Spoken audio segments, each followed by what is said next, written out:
COVID-19 era thriller will sound like either the best or worst thing to read right now, depending on your disposition. But if you're of a darker, more contemplative frame of mind, there's something cathartic about Peter Heller's latest novel, The Guide, Knopf, 272 pp. Out of 4, an ever-so-subtly dystopian wilderness noir that speculates on the horrors of a post-pandemic society.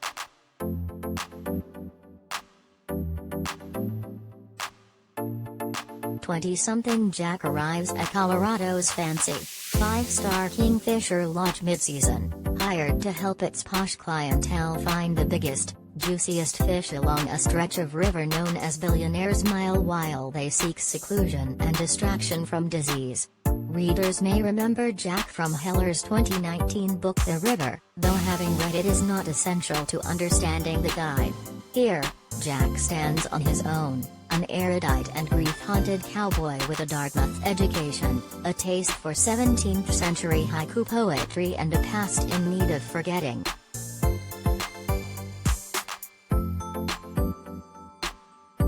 Megan Collins skillfully mixes true crime with an edge-of-your-seat thriller.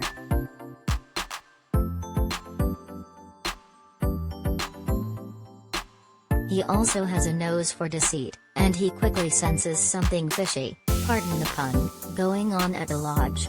Jack has been hired to replace a guide who didn't work out, but it's not entirely clear why his predecessor left. The lodge is locked behind a heavy gate that requires a key code to get in and, strangely, out.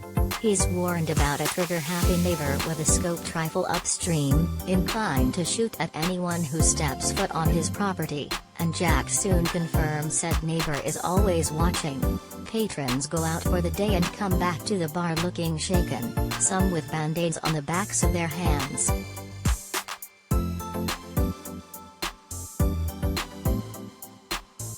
And then Jack hears a sharp scream deep in the night.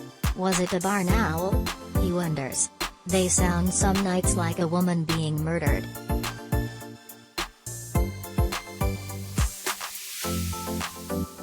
Jack finds an unlikely partner in uncovering the lodge's mysteries, and an unlikely romantic match, in his fishing ward, Allison Kay, a famous but surprisingly earthy singer who knows her way around a fishing pole and who also can't leave well enough alone. As the inconsistencies and warning signals pile up, the kindred spirits team up to figure out what's going on.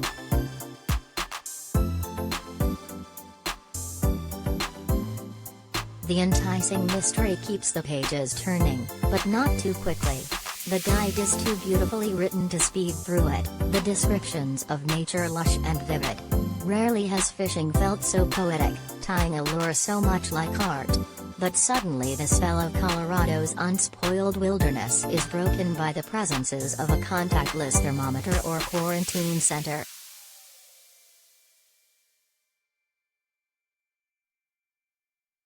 Heller doesn't much need to use the word COVID to evoke the virus specter.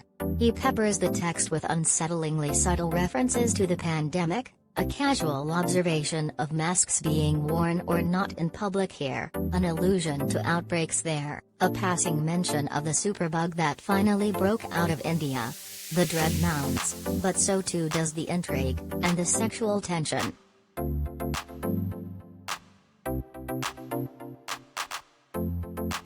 Perhaps the ending offers too tidy a resolution.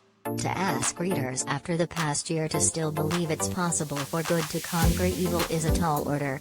But then making a cautionary tale on the widening divide between the haves and have-nots in the era of COVID-19 go down so smooth is a tall order too, and Heller accomplishes that nicely.